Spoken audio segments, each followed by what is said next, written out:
Hello everyone, and welcome to Dead by Daylight.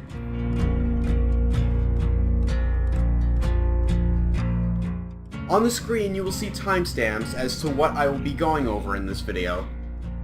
Now you may be wondering, well, what is Dead by Daylight? Dead by Daylight is an asymmetrical horror game featuring a 4 versus 1 game mode with 4 survivors versus 1 killer. The objective of the survivor team is to repair and complete a total of 5 generators across the map. The killer is able to place survivors on hooks in various locations. It is also the survivor's job to unhook their teammates. Other survivors must heal those that are injured to ensure their safety during the match. Once all 5 generators have been powered, the 2 exit gates can be opened, allowing them to escape. Once a survivor opens a gate, the endgame collapse begins. The endgame collapse is a 3-minute timer at the end of the game.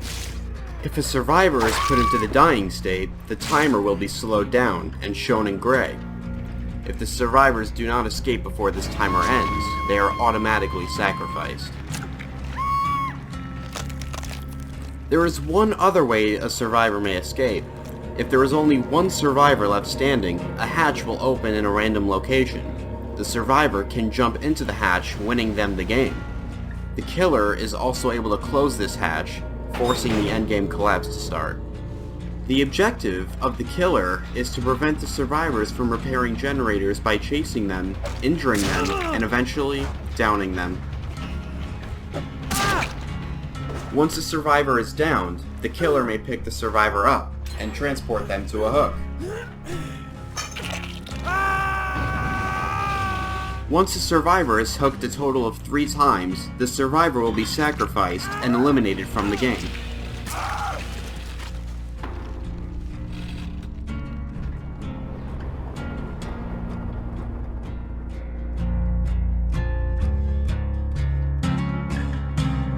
For this video, we are going to be focusing on the killer side of this game. Currently, there are a total of 19 different killers in this game, and more to come. The 5 killers that are given to you in the beginning are the Trapper, the Wraith, the Hillbilly, the Nurse, and the Huntress. The rest of these killers are purchasable as DLC packs within the Steam shop. Now, every single killer has their own unique power. The Trapper being able to trap people, the Wraith being able to turn invisible, the Hillbilly being able to move around the map very quickly, and so on. Every killer can choose up to 4 perks to bring into the game to help them against the survivor team. There are a lot of perks in this game which can be overwhelming for new players, even myself when I first started. But it was surprisingly easy to get a hold of what each perk does once you play the game for yourself. Each killer has their own personal add-ons, which can improve their unique ability during the game. And finally, offerings can allow you to choose which map you want to play on, as well as earn extra blood points from the match you play. Blood points are your main form of currency, and is earned every match, based on how well you do. Blood points are spent in your killer's blood web to buy new perks, add-ons, and offerings. Now that you have a better understanding about killers, it's time to go over some of the basics of how to play as a killer in Dead by Daylight.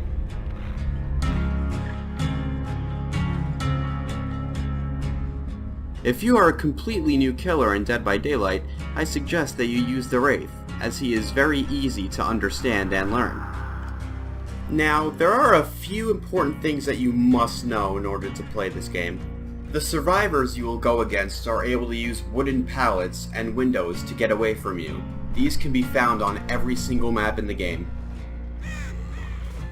These red marks are left behind by survivors that are running. These are called scratch marks, and are very useful for locating where survivors run off to. When survivors fail a skill check or perform a rushed action, a visual and audio notification will pop up, alerting you of their location. Rushed actions include vaulting pallets, quickly vaulting windows, and rushing into lockers. Another very important thing to know is that every killer has a red stain in front of them, which tells survivors where they are facing. This red stain gives survivors information you do not want them to have, and can tell them where you are coming from. A way to prevent this is to perform a technique known as moonwalking, in which you walk backwards to hide your red stain and try to trick the survivor and hide where you're actually coming from. Every killer in the game has a terror radius. The terror radius is the heartbeat that survivors can hear as the killer moves closer towards them, alerting them of your presence. Let's listen.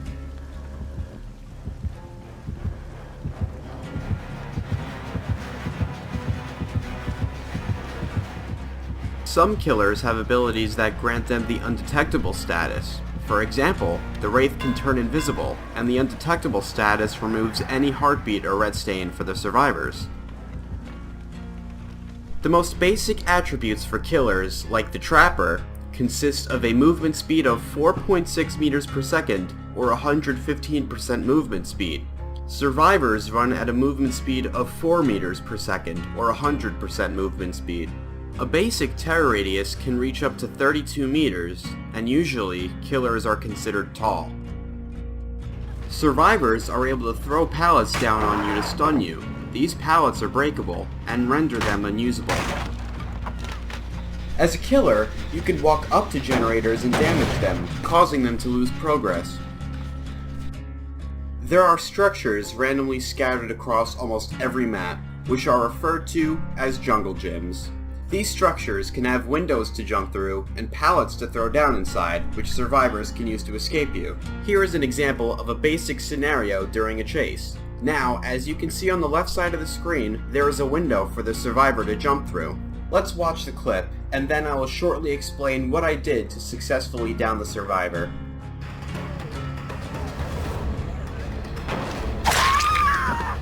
As I approached the wall that the survivor ran behind, I walked up and made her think I was chasing her this way because I pointed the red stain in this direction. But I used the moonwalking technique and caught her off guard.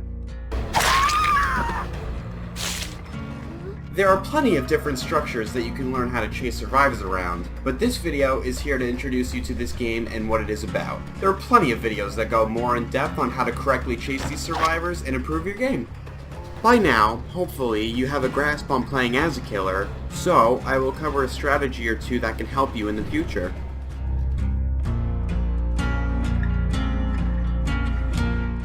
One strategy that I would like to go over is called slugging. Slugging is done when you down a survivor and leave them to down multiple other survivors, which creates massive pressure in your favor.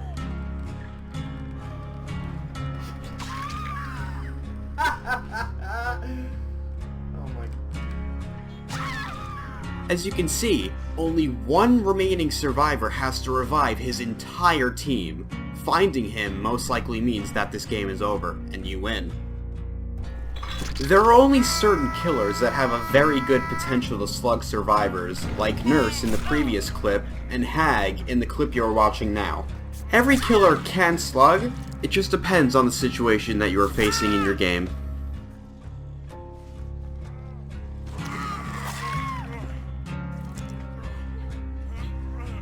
In this clip, I am playing as a survivor. A very good way to learn how to play as a killer or a survivor is to play as the opposite role and watch what others do. This way, you get an understanding as to what you should be doing in a chase. I've chosen this clip because I was being chased by this killer the entire game, allowing the rest of my team to complete generators. If you're having too much trouble against a survivor, it is best to stop chasing them and find someone else to chase, because chances are they will waste way too much of your valuable time.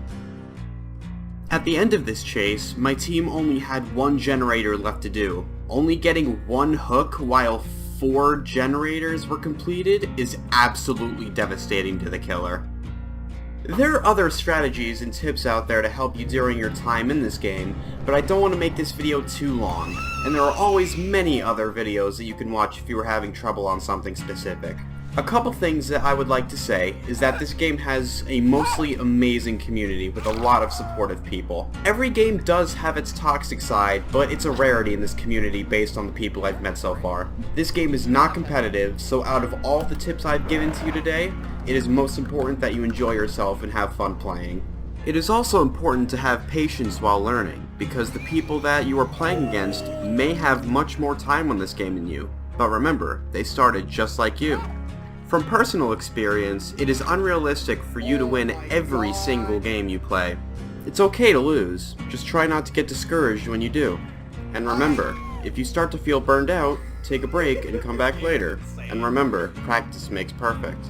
I would like to give a special thanks to the team at Behaviour for this incredible game and the hard work that they've put into it. Also, a special thanks to my good friend Keanu for helping me with ideas and talking points for this video, as well as my friend Tat for helping me with some recordings and the custom games you have seen in this video. I hope you all enjoyed. If you would like to see more, let me know in the comments section below, and I'll be more than happy to go into more advanced topics and such. I hope all of you have a great day, and I'll see you all later.